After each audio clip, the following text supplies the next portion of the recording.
Live. All right, everybody. Good afternoon.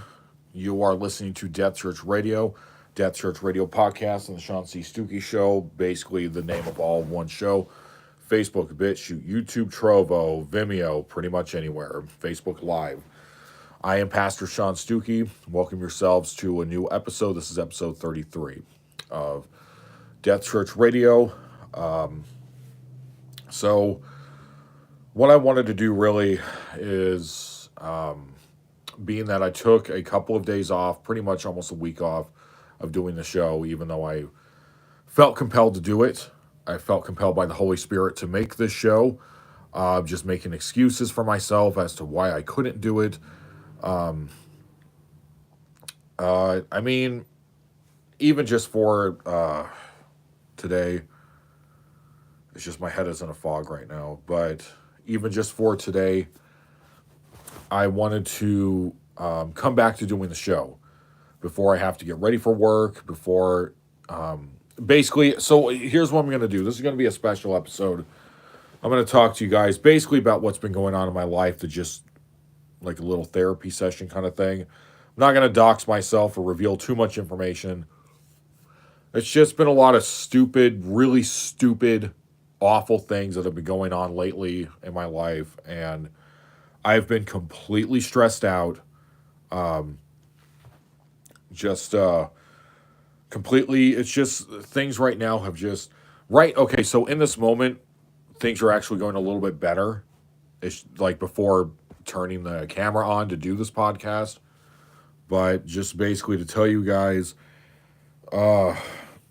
things have just not been going well lately.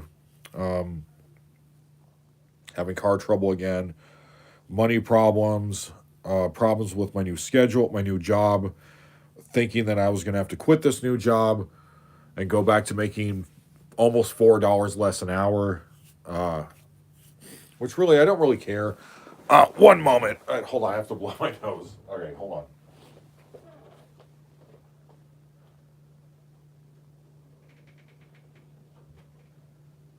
All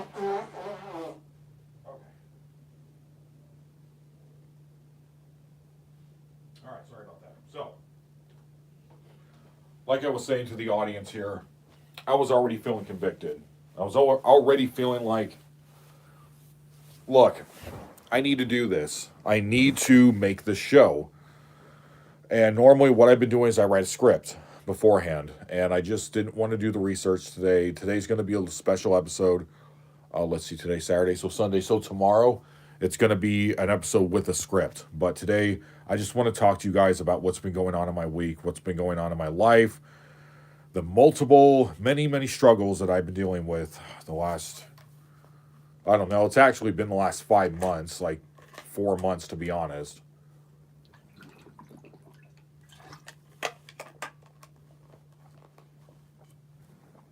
Oh, I can go for an energy drink today. I can go for a rock star. Anyways, so basically, what's been going on is normally what I do is I'll have a script, like I told you guys, and then after the script, I read the Bible with a verse-by-verse breakdown, and we are still going through the book of 1 Samuel. So, which has actually been a really fun read. But I haven't read the Bible since I did this last episode. Well, I technically read 1 Peter chapter 4 about don't consider it strange when the Lord puts you through many trials and tribulations, which is something I really, really needed to hear today. My supervisor of my last job actually texted me something that was really cool. So my brother was also talking to me about, like he was saying, just remember, because I was telling him about all the trials and tribulations and just, spiritual warfare that's been going on for pretty much since, January of this year. It's just unrelenting, but he was saying, just remember what Bukowski wrote in that book. What matters is how well you walk through the fire. And, which is true. I mean, I guess I more like the biblical approach of like, okay, what does Paul talk about? What does Christ talk about? Kind of thing. But so which is true. I mean, he did write a book, and then he wrote that other book, "The People Finally Look Like Flowers at Last." I actually never bought that book. I tried to read it and I didn't like it, but the one of How Well You Walk Through the Fire, I did read that, and I read the whole thing. I remember really liking that book. But uh, so, which is true. I mean, we're just gonna. I mean, that's the whole reason why I like to listen to Nick Fuentes so much. I make sure to watch at least minimum. I watch one full episode, 1 2 to 3 hour episode of his show, just for my news content, for me to keep up with what's going on in the world. Of when he puts on America First on cozy.tv. I listen to that. I'm never there for the live because I'm always busy, but I always make sure to watch the show. I try to watch either every Monday or Tuesday, where I'll watch a replay of whatever the recent episode is, and I'll be working out or doing chores or lifting weights, whatever, or I could be walking around or whatever the situation is, and be listening to his show. So, yeah, I mean, I never do the live thing. I don't know why. I did once. I used to actually be in his live, and I donated him money back when he was on the D Live page before cozy.tv. But, I mean, I guess the whole point of what I was saying is that because he has had so many trials and tribulations and so many crazy things are happening to him, but the show is still deeply entertaining because he's with his insight and him being ridiculous, and the shock humor and whatnot, but also how the government's trying to take him down. Like, it's entertaining. Well, it's like watching him, it's like you are living with him through a soap opera in a way, sort of, as a fan. I mean, because you could put on, like, I listen to Dave Rubin, I do listen to Charlie Kirk here and there, Ben Shapiro here and there, but those shows, it's just like, David Knight, it's just commercial after commercial, and these people's lives are so boring. They say the same thing. Okay, I'm going to tell you this. I'm going to give you guys a great example. Okay, so let's see. Two nights ago, yeah, it was 2 nights ago. So 2 nights ago, I went to work at my second job, where I was working graveyard shift at the mental hospital, and so I bought what's his name's new book, and the thing that really kind of pissed me off was that I special ordered this like back in January and was supposed to have his signature on it. So I don't know if he like looked online and connected the dots. Oh, this guy. Oh, Pastor Sean. Oh, well, if I look online on Getter or whatever other thing I'm on, Twitter or whatever. Oh, it's SmackDown versus Raw 2006 Groiper. Oh, he's a Groiper. I'm not signing this. So I get the book in the mail of Don't Burn This Country, and I was really excited to read it, even though, I mean, if you look at my back catalog, I have 2 episodes of me reading his first 2 chapters of his first book, Don't Burn This Book, and the book sucked. But this one also sucks.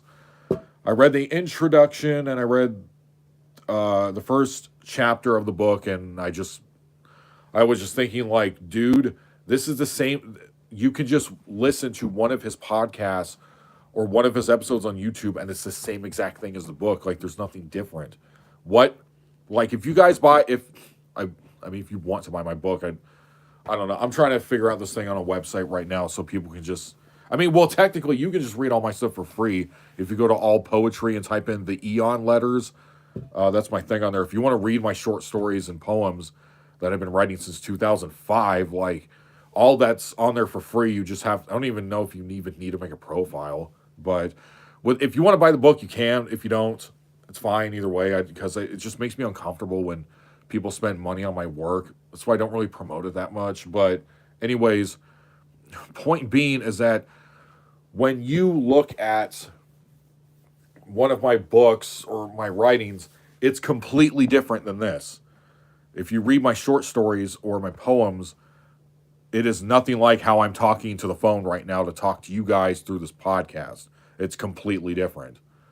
With him, when you read, I was reading Don't Burn This Country. After like 20 minutes, I put it down. I said, yeah, I told my wife, you can go and have this book. You can have his first book too. I can't.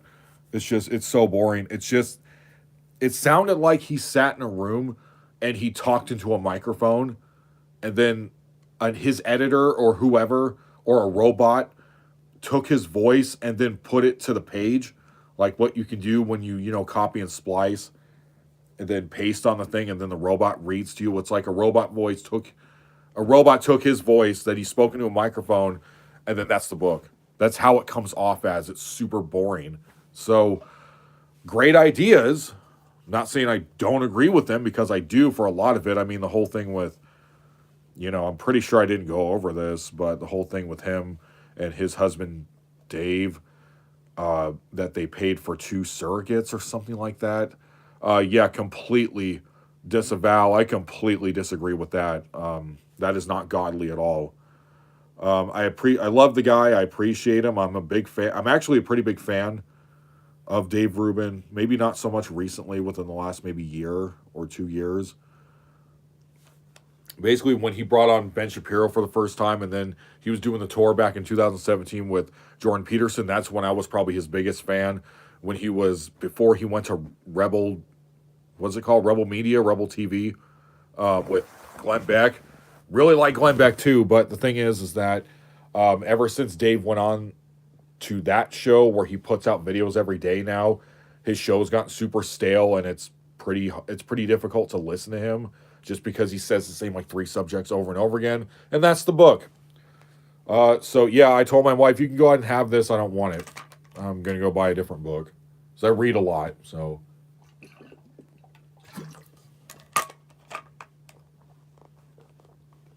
man, you really want to put yourself to sleep as a form of ASMR, go ahead and put on Pat Buchanan's The Death of the West, or that book he wrote. What was it originally called? Kill Whitey or something. I read up to page like 37 and I put it down. I was like, yeah, dude, these books are not for me, because I already have, for the most, not completely, but for the most part, like 80% of the stuff I already believe in, and had done heavy research in the past.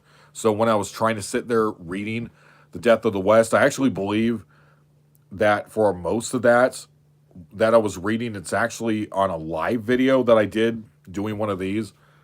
The book was also pretty boring. Didn't really like it. I do like Pat Buchanan, but I don't. It's just these things. I'm already aware of these things. I would rather read something like a book by Slavoj Zizek, because you don't know what the hell he's talking about. It's like, because he's a fanboy of Hegel. I mean, I probably should just buy a book from Hegel next, because you don't know, where is this coming from? What is he talking about? What does this connect to? Like, it's all over the place. I mean, I read, which I did like a lot. It's one of those books like the Bible where you have to sit there with a pen and one of those markers to highlight, and you got to do research. It's first is Tragedy, then is Farce. That was the first book I read of his, and I read last year his the Princess and the Dwarf, or something like that. The Antichrist and the Dwarf. I don't know. It had the Virgin Mary or the Madonna on the first page, and she was breastfeeding a baby. Like, it was looked like an old painting. And I actually really liked it. It was the book. It's him questioning Christianity, basically. Like, I thought the book was actually really good. I really liked it. I'm actually a pretty big fan of Slavoj Zizek, just not the whole Marxism,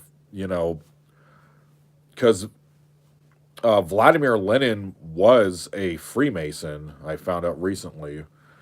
So thank you, historychannel.com, for that. When I was reading that about how Vladimir Lenin was a secret agent sent over by Germany, and that Adolf Hitler, same thing. I also watched a documentary yesterday when I was just hanging out, because I was so sore from working. At my new job, you got to walk a lot, and like my hips and basically my waist and down were just super sore, and like my feet, my legs wouldn't like stay together. I kept like jerking around and stuff just because I was so uncomfortable. But I watched this documentary yesterday of called, I hadn't seen it since I was like a kid. It was called Soldiers for the Race War, about this guy named Rico. I forgot this guy's name. He was the leader in, I'm going to say Alabama. Yeah, it might have been Alabama, where he was the leader of the Aryan nationalist movement, or the Nationalist Front or something like that. It was a neo-Nazi film. Uh, yeah, I just started busting up laughing like when I was watching. That was a really entertaining film. I mean, it's only like 50 minutes. It's a quick documentary. The guy ended up being taken down by the ATF or something like that. Like he got arrested or whatever. And then at the end of it, all the guys that looked like me were all doing the Hitler salute. Go, Zeke Heil, Zeke Heil. and, so my wife woke up from her nap as I was watching the documentary. She was like, "What the hell are you watching? What is this?" So that was pretty funny. Uh, so same thing, like communism, Nazism, or the National Socialist movement, also started by a Freemason. So he was also a sleeper agent, Adolf Hitler. So whether you walk around with the red straps, with the red shoelaces on your black boots, with the swastika tats, or you walk around with blue, wavy hair, and you have that thing that they put in oxes' noses, like, what the jewelry piece, the nose piercing or whatever, and you got big gauges and like, oh, feminism, like you're worshiping the same God. It's the same. It's from the same people. The Ivy Leagues, they're run by the Skull and Bones Society, just like in that one episode I saw of American Dad, when George H.W. Bush was dancing.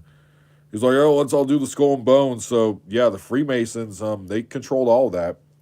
Probably every single, I've already talked about this on the show, but every single thing that you've seen when it comes to someone running whatever country is secretly a Freemason. So, yeah.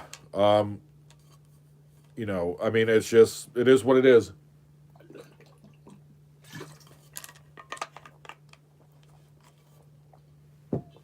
Anyways, so here's what's been going on in my life. I want to talk to you guys about it, and then afterwards we're going to do a Super Bible, where instead of Super Chat, we're going to be reading 1 Samuel chapter 12, verse 5, up to chapter 14, verse 24. Excuse me. I got to mark that down. Excuse me, sorry. All right, so where does this end at? It's out of the ESV Bible if you want to follow along. Right there. With a verse-by-verse breakdown as always. So, so basically my car, it wouldn't turn off when my wife got to her job. And unfortunately, it broke. So the alternator or whatever, the thing snapped inside the vehicle. And it broke, and it's a very expensive fix. Not too expensive. I mean, because we have a personal mechanic that we use for everything. Like anytime we have any issues with both of our vehicles, because I have a vehicle and my wife has a vehicle, because we both, because when we met each other, we both had our own vehicles, but now we have two. We've been having two, and pretty expensive. It's been pretty expensive repairs. I mean, if he said it was going to go over like, oh, it's going to be over like $1,200 to fix this, I'd be like, nah, forget it. We're just going to sell it for parts. But anyways, so the thing is that, so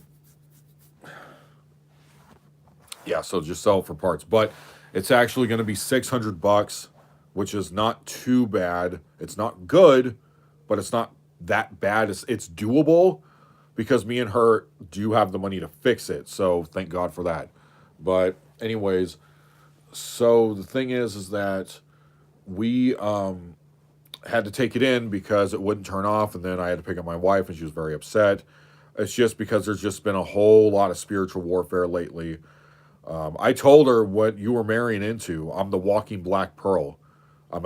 My entire life I've been very unlucky and very God has pulled through in I can't tell you how many situations where things have worked differently because I felt that God pulled me out of the situation or stopped something from happening, or he blessed me with something. I've been very lucky, but very unlucky. Mostly unlucky. It's just a whole lot of spiritual warfare, pretty much. I was fighting demons this morning. I kept beating myself with my own Bible, screaming, get out, demons. So, anyways, so that's the repair cost is going to be a little much for that, and I already taken our main vehicle to Jiffy Lube just to get an oil top off, and found out that there was a couple problems with that when the guy went over it with me, and he was like, "That's going to be $92." And I thought, well, I just made $100 payment to get the debt down on my credit card, and okay, it's going back up again because last week when I took that car in, I couldn't afford it. So, it's just been difficult. Like, life has been really difficult lately. I lost one of my best friends. It's okay, dude. Death happens. It's fine. I've gotten over it. So, I cried for like 40 minutes straight, and I'm not a person that, I don't know, feels deep emotions, I guess. I usually don't get upset about things that much. I'm a sensitive person, but I don't cry about anything really, but that was something that really, really, really got to me. So this happened for 3 months ago. I think I'm almost over it. I'm pretty much over it for the most part. Just that I got evicted last month. Didn't see that coming. Ended up basically I had to quit the job that I love going to, a job that I felt like I finally fit in after only a year of working there. I felt that I had to leave, so I'm working at a new job that I don't want to be at, that takes forever to drive to, and I almost got into it and then that was a whole other thing of like my boss that promised me these hours at these times at these locations. Now that I'm a courtesy patrol guard instead of a security officer now, he got demoted. I ended up buying $60 worth of pants because they didn't provide me my own work clothes for some reason. And this job has just been frustrating, and like really frustrating. And so like I've only worked there a week, and I'm already like waiting to quit. I'm going to quit the moment once I get the call.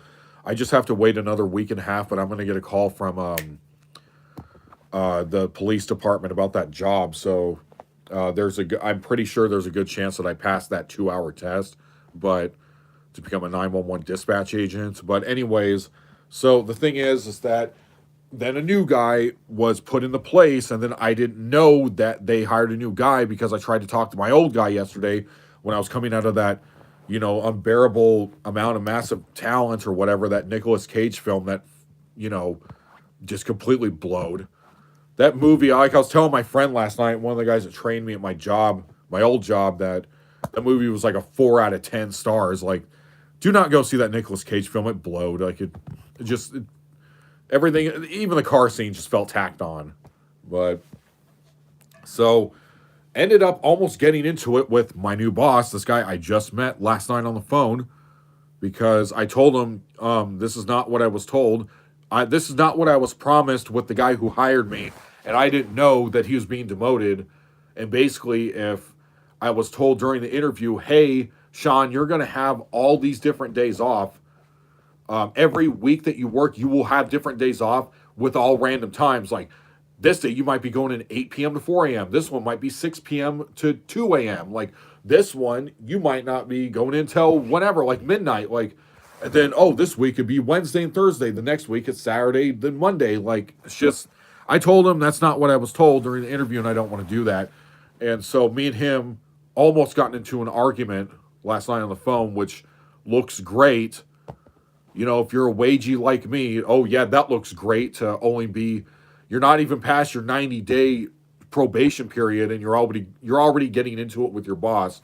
Like, let's go ahead and erase this guy's name off the schedule. Like, I'm gonna go ahead and remove him. Oh yeah, look at this scumbag right here.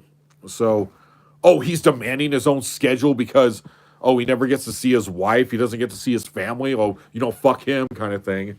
So, anyways, the thing is that I got super overwhelmed this morning. Also, trying to pay rent was a huge, huge pain in the ass. at this new place I live at. It's just everything is just going against me right now. And I hate it when people can't be logical and it's not straightforward. That is my pet peeve. And it's my wife's pet peeve too. And she freaks out. So then I have to play crash control and damage control with that. So that's always fun. Well, anyways, so it just, I absolutely can't stand it when someone explains something to me and then something else happens. Or they say, hey, go ahead and use this to pay rent. And then you do it. And then I have to sit there for 2 hours figuring out why it's not working because the person didn't explain it correctly. Just do this, should be fine. It's like, no, it wasn't fine. It was not fine. If you're listening to this podcast, look, Chris, it wasn't fine. It took forever to figure out. I'm very frustrated. It finally got figured out, but it was due to me and my wife figuring it out. So, really incredibly stupid. Just, if you're saying this is how it's going to be, then why can't it go in that direction? I hate it when people do that. I absolutely cannot stand it when a job does that or when a person does that. Anybody doing that drives me nuts. So, anyways, my face is getting all red here. I'm choking on my own rage here.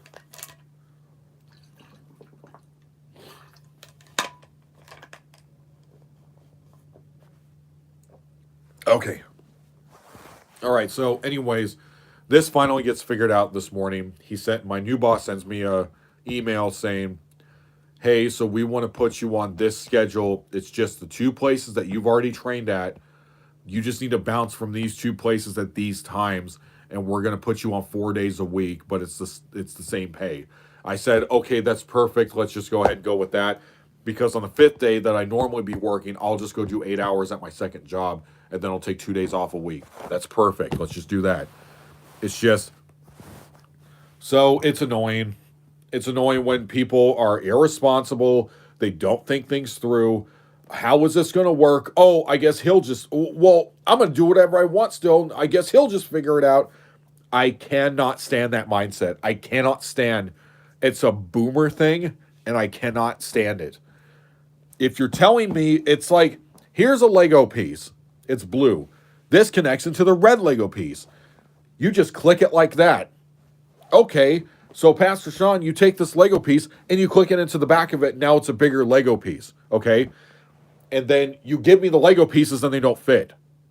And it's like, well, I told you to do it like that. It's like, no, you don't want to figure out how to do this, and you want me to do it. You want me to figure this out when that's not what you told me. Just be a man. Be a man and make the right decisions. If you knew the Lego piece was not going to fit into the other Lego piece, you should have told me that so I knew beforehand instead of sitting here for 2 hours and figuring the fucking thing out. Okay? Also, I dropped my laptop last week. So that's been a blast too. Using my wife's Mac, trying to figure that out. That's, oh yeah, because that's just been a walk through the tulips.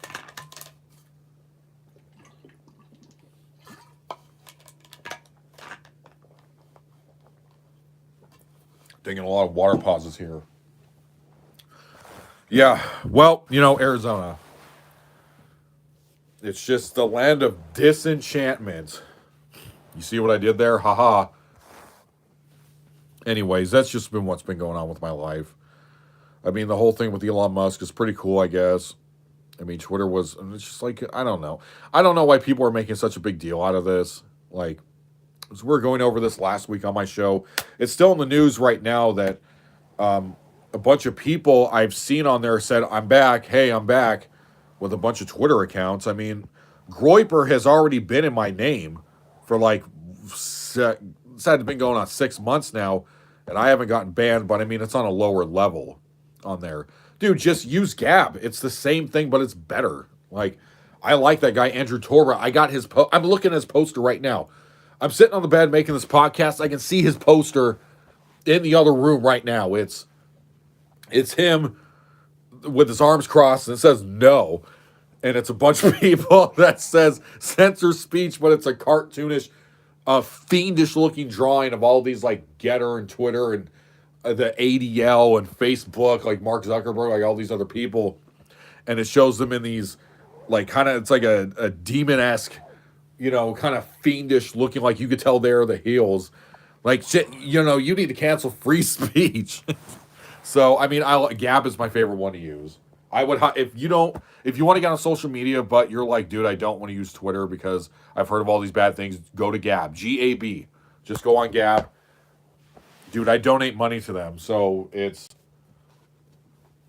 this. I mean, that's just my personal choice. I out of all the ones that I'm aware of, I mean, I don't use Telegram. I tried to use it once. I couldn't figure it out. It was too confusing, but I'm pretty sure I do have a Telegram account, but I don't use it.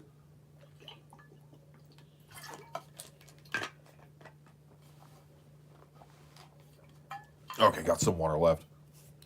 All right, so let's go ahead and get started. So tomorrow, back to the script, we're going to be going over news. All right, so let's get started. Also, I switched the time, so we're now going to be doing, instead of 12 o'clock, we're going to be doing 2 o'clock every day. So 2 p.m., whatever Arizona's not mountain time, but the regular time. But I'm not talking about the time that's affected by daylight savings. So I'm an hour ahead of daylight. Like, daylight savings does not affect me in the state. So whatever time, if you want to, I'll be on here 5 days a week. But we're gonna start. So basically the show's gonna go from 2 to 3:30. Okay, so that's gonna be the new format, I guess. Okay, so maybe I'll just do that. Maybe I'll do 4. So 5 shows a week. 4 of those days we'll have the an actual script where I'll go over the news with you guys, and then afterwards, on the last day of recording, I'll just go over what's been going on in my week, and I'll just give you guys a bunch of personal crap. So, all right. So yeah, my life has been a living hell, but when has it not? I mean, my life's been hell since I came out the nutsack. All right, let's go ahead and get started. So 1 Samuel chapter 12, verse 15. Once again to chapter 14, verse 24. Okay, so we're going to be in this for about a month. Oh, just because of how much we got to read here. Which is good. I love it. I love this book. It's really interesting. So, I love all the books of the Bible. My favorite, if you guys couldn't guess, being I used to be a goth, kind of still am. Not really. More just a normal guy now. Is Book of Ecclesiastes, okay? And my favorite book in the New Testament is probably First Peter or Romans. But, I mean, obviously the Gospels are my favorite too. But, Jesus Christ is, he literally is everything to me. So, anyways, all right, so let's start. All right, so verse 5, ESV version, go ahead and pull it up on your phone, or go ahead and get your physical Bible out. Myself, I prefer if you have a physical Bible, but if you don't, go ahead, just pull it up on Google or DuckDuckGo or whatever you use. All right, so let's go ahead and get started. And he said to them, "The Lord is witness against you, and is anointed as witness this day, that you have not found anything in my hand." And they said, "He is witness." And Samuel said to the people, "The Lord is witness, who appointed Moses and Aaron and brought your fathers up out of the land of Egypt. Now therefore stand still, that I may plead with you before the Lord concerning all the righteous deeds of the Lord that he performs for you and for your fathers.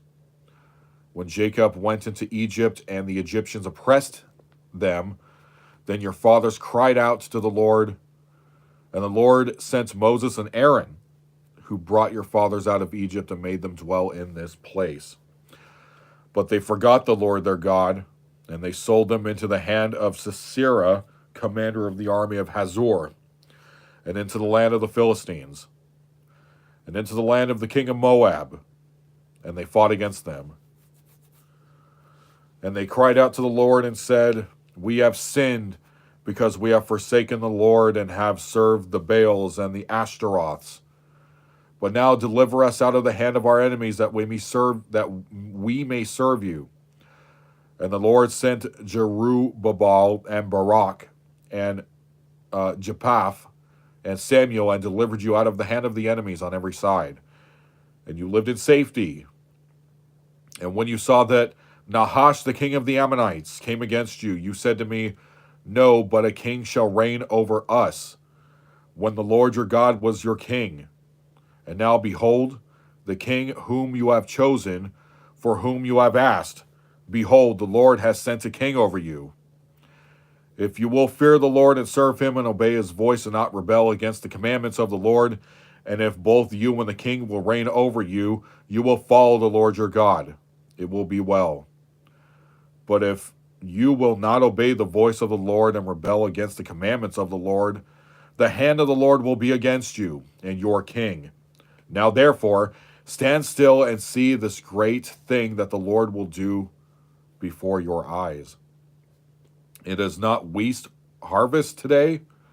I will call upon the Lord, that he may send thunder and rain, and you shall know and see that your wickedness is great, which you have done in the sight of the Lord, in asking for yourselves a king. So Samuel called upon the Lord, and the Lord sent thunder and rain that day. And all the people greatly feared the Lord and Samuel. And all the people said to Samuel, pray for your servants and the Lord your God, that you may not die, for we have added to all your sins this evil to ask for ourselves a king. And Samuel said to the people, do not be afraid. You have done all this evil, yet you do not turn aside from following the Lord. But serve the Lord with all of your heart, and do not turn aside from empty things that cannot profit or deliver, for they are empty. For the Lord will not forsake his people, for his great name's sake, because it has pleased the Lord to make you a people for himself. Moreover, as for me, far be it from me that I should sin against the Lord by ceasing to pray for you, and I will instruct you in the good and the right way. Only fear the Lord and serve him faithfully with all of your heart, for consider what great things he has done for you. But if you still do wickedly, you shall be swept away, both you and your king. Chapter 13, verse 1, Saul fights the Philistines. Saul lived for 1 year and then became the king. And when he had reigned for 2 years over Israel, Saul chose 3,000 men of Israel. 2,000 were with Saul in Mishmash, in the hill country of Bethel, and 1,000 were with Jonathan in Gilbey of Benjamin. The rest of the people he sent home, every man to his tent. Jonathan defeated the garrison of the Philistines that was at Geba, and the Philistines heard of it. And Saul blew the trumpet throughout the land, saying, let the Hebrews hear. And all Israel heard it, and said that Saul defeated the garrison of the Philistines, and also that Israel had become a stench to the Philistines, and the people were called to join Saul at Gilgal. And the Philistines mustered to fight with Israel 30,000 chariots and 6,000 horsemen and troops, like the sand of the seashore in multitude. They came up and encamped in Mishmash to the east of Beth Aven. When the men of Israel saw that they were in trouble, for the people were hard pressed, the people hid themselves in caves and in holes and in rocks and in tombs and in cisterns. And some Hebrews crossed the fords of the Jordan to the land of Gad and Gilgad. Saul was still at Gilgal, and all the people followed him trembling. Saul's unlawful sacrifice. He waited 7 days in the time appointed by Saul. But Saul did not come to Gilgal, and the people were scattering from him. So Saul said, bring the burnt offering here to me and the peace offerings. And he offered the burnt offering. As soon as he had finished offering the burnt offering, behold, Saul came, and Saul went out to meet and greet him. Samuel said, what have you done? And Saul said, when I saw that the people were scattering from me, and that you did not come within the days appointed, and that the Philistines had mustered at Mishmash, I said, now the Philistines will come down against me at Gilgal. And I have not sought the favor of the Lord, so I forced myself and offered burnt offering. And Samuel said to Saul, you have done foolishly. You have not kept the commandment of the Lord your God, with which he commanded you. For then the Lord would have established your kingdom over Israel forever. But now your kingdom shall not continue. The Lord has sought out a man after his own heart, and the Lord has commanded him to be prince over his people, because you have not kept what the Lord commanded you. Pause.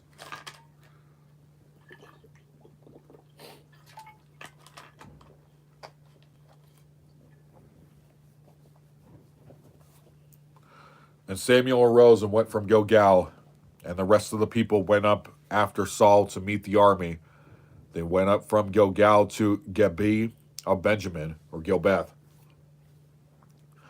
And Saul numbered the people who were present with him, about 600 men. And Saul and Jonathan, his son, and the people who were present with them stayed in Gibeah of Benjamin. But the Philistines encamped in Michmash, and raiders came out of the camp of the Philistines in 3 companies. One company turned toward Ophrah, or Ophrah, Ophrah, to the land of Sual. Another company turned toward Beth Horon, and another company turned toward the border that looks down on the valley of Zeboim toward the wilderness. Now there was no blacksmith to be found throughout all the land of Israel, for the Philistines said, lest the Hebrews make themselves swords or spears. But every one of the Israelites went down to the Philistines to sharpen their plowshare, this mattock, his axe, or his sickle. And the charge was 2/3 of a shekel for the plowshare and for the mattocks, and the third of the shekel for sharpening the axes and for setting the goads. So on the day of the battle there was neither sword nor spear found in the hand of any of the people with Saul and Jonathan. But Saul and Jonathan, his son, had them. And the garrison of the Philistines went out to the pass of Michmash. Jonathan defeats the Philistines. So we're going to go all the way to verse 24. One day Jonathan, the son of Saul, said to the young man who carried his armor, "Come, let us go over to the Philistine garrison on the other side." But he did not tell his father. Saul was staying on the outskirts of Gibeah in the pomegranate cave at Migron.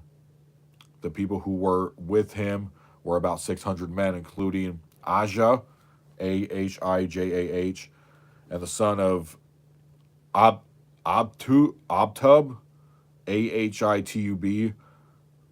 Uitub, Ichabod's brother, son of Phinehas, son of Eli, the priest of the Lord in Shiloh, Shiloh, wearing an ephod, and the people did not know that Jonathan had gone. Within the passes by which Jonathan sought to go over to the Philistine garrison, there was a rocky crag on the one side and a rocky crag on the other. The name of the one was Bozez, and the name of the other Seneh. The one crag rose on the north in front of Michmash, or Michmash, and the other on the south front of Gibeah. Jonathan said to the young man who carried his armor, "Come, let us go over to the garrison of these uncircumcised." Excuse me, sorry. It may be that the Lord will work for us, for nothing can hinder the Lord from saving by many or by few. And his armor bearer said to him, "Do all that is in your heart, do as you wish. Behold, I am with you heart and soul." Then Jonathan said, "Behold, we will cross over to the men, and we will show ourselves to them. If they say to us, 'Wait until we come to you,' then we will stand still in our place, and we will not go up to them. But if they say, 'Come up to us,' then," just like I'm getting confused. But if they say, "Come up to us," then we will go up, for the Lord has given them into our hand, and this shall be the sign to us." So both of them showed themselves to the garrison and the Philistines. And the Philistines said, "Look, Hebrews are coming out of the holes where they have hidden themselves." And the men of the garrison hailed Jonathan and his armor bearer and said, "Come up to us, we will show you a thing." And Jonathan said to his armor bearer, "Come up after me, for the Lord has given them into the hand of Israel." Then Jonathan climbed up on his hands and feet, and his armor bearer after him. And they fell before Jonathan, and his armor bearer killed them after him. And that first strike which Jonathan and his armor bearer made killed about 20 men within, as it were, half a furrow's length in an arc of land. And there was a panic in the camp, in the field, and among all the people and garrison, and even the raiders trembled. The earth quaked, and it became a very great panic. So he swung his weapon, and it killed 20 men within the first swing. It was that powerful. All right, let's continue from verse 16 to 24. And the watchmen of Saul and Gibbeth of Benjamin looked, and behold, the multitude was dispersing here and there. Then Saul said to the people who were with him, "Count, and see who has gone from us." And when they had counted, behold, Jonathan and his armor bearer were not there. So Saul said to Abijah, "Bring the ark of God here, for the ark of God went at that time with the people of Israel." Now when Saul was talking to the priest, the tumult in the camp of the Philistines increased more and more. So Saul said to the priest, "Withdraw your hand." Then Saul and all the people who were with him rallied and went into the battle. And behold, every Philistine's sword was against his fellow, and there was very great confusion. Now the Hebrews who had been with the Philistines before that time, who had gone up with them into the camp, even they also turned to be with the Israelites who were with Saul and Jonathan.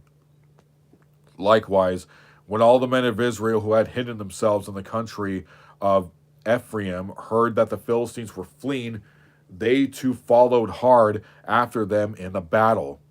So the Lord saved Israel that day, and the battle passed on beyond Beth Aven. Saul's rash vow. And the men Israel had been hard pressed that day. So Saul had laid an oath on the people, saying, "Cursed be the man who eats food until it is evening, and I am avenged on my enemies." So none of the people had tasted food. All right. Foot was falling asleep there. Okay, so we're going to stop there. Now let's do the verse. Let's do the verse by verse breakdown. You're also going to need a map too to understand these things. A map of ancient Israel.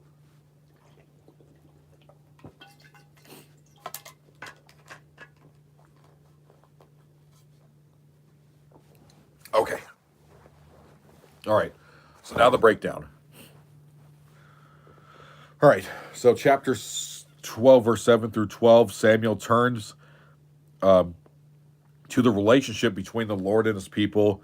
His speech is similar to speeches by Joshua, which is in the book of Joshua, and Solomon, which is in the book of 1 Kings.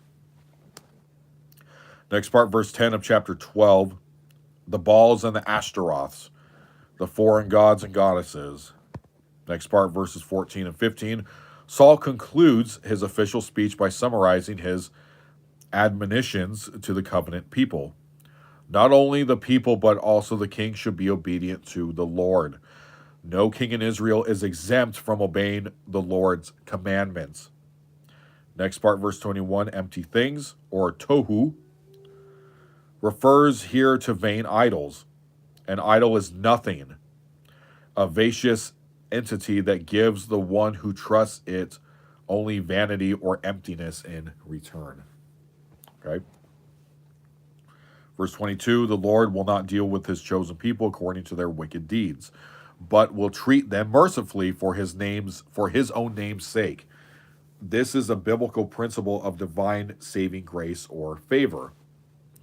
Next part, verse 23, praying or intercession and instruction are two of Samuel's major roles as the prophet of the Lord, even after the inauguration of kingship. Next part, verse 25. Both the people and the king are obligated to obey the word of the Lord. Otherwise, both will be swept away. Okay. Chapter 13, verses 1 through 5, but also verse 35. Reign of Saul. Saul, though chosen directly by God and initially zealous for the Lord, is easily moved by circumstances. He is successful against the Philistines and Amalekites, but he also does things in his own way, or even worse, in the people's way. Against the word of the Lord, as the result, Samuel tells Saul that his kingdom and even his own kingship will be taken away. This difficult relationship between Saul and Samuel continues even after Samuel's death. The two incidents of Saul's disobedience frame the great victory against the Philistines at Mishmash. Even in the midst of victory, however, Saul almost manages to destroy his own house by cursing his son. Though whom the battle was won, chapters 13 through 15, are a build-up toward David's being chosen as king. Okay. Next, verses 1 through 23, Saul and the Philistines, first rejection of Saul. In preparing for battle, Saul disobeys God's commands given through Samuel. God cannot endure such a king over Israel. Pause.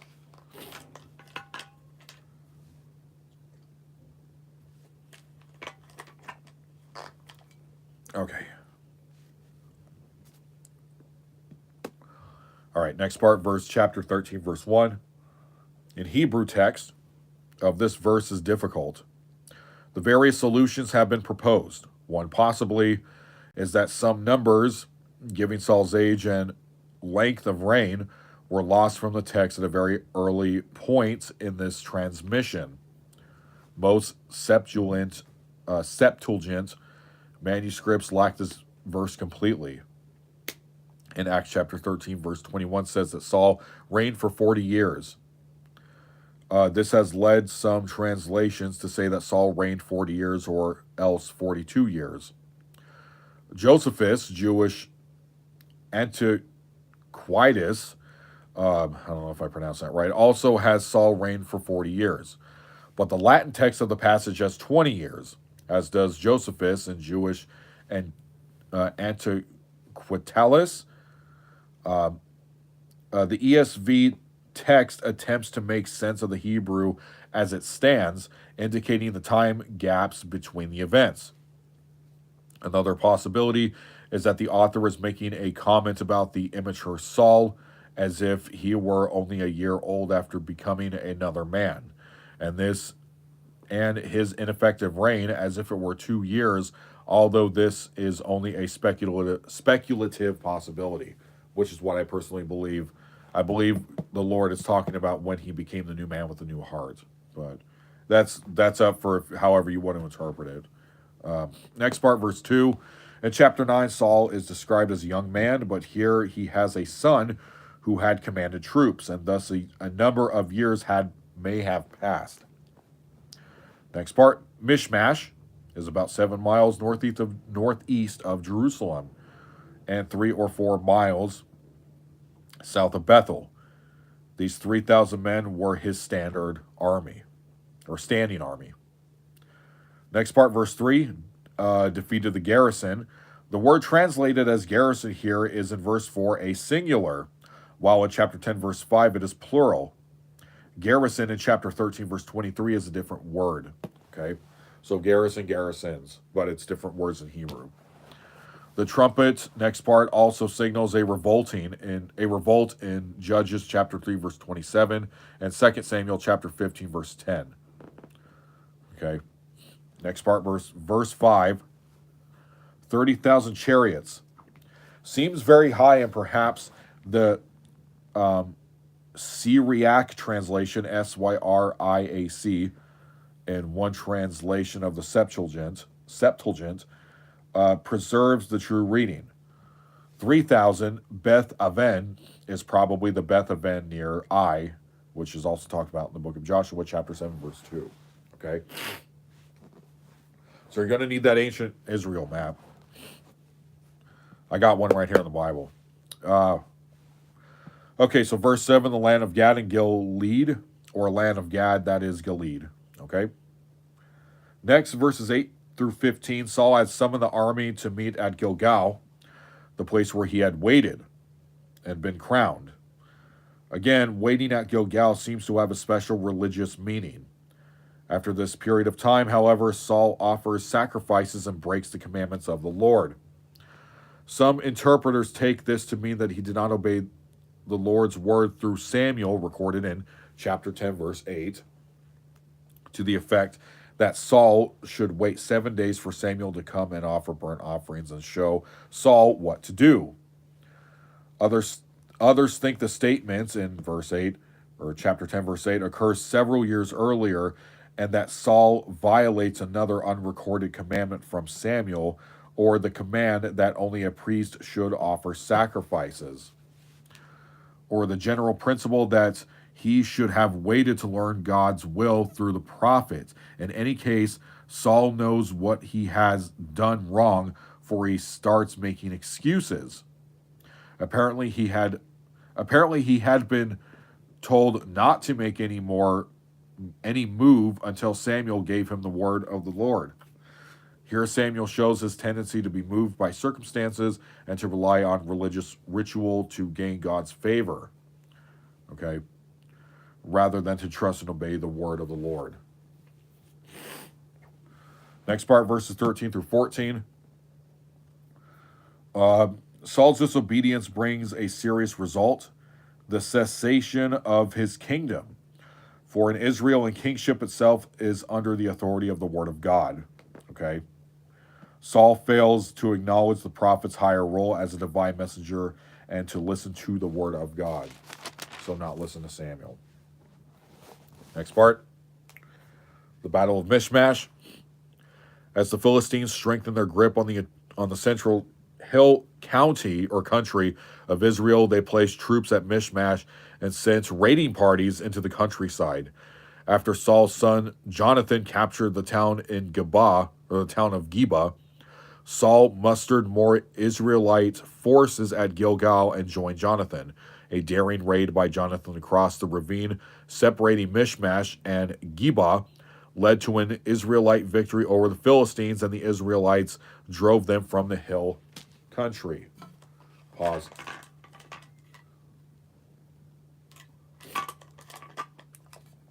Okay. Next, Geba, verse 16, is only a mile or two from Michmash, separated from it by a deep ravine, which is an important pass from the Jordan Valley into the Ephraimite hills. The Philistines were stationed at the hilltop that overlooks the ravine from the north, while Saul's army was encamped to the south. 17 and 18, the raiders' divisions had 3 companies. Going into different directions recalls Saul's own earlier tactics. Okay.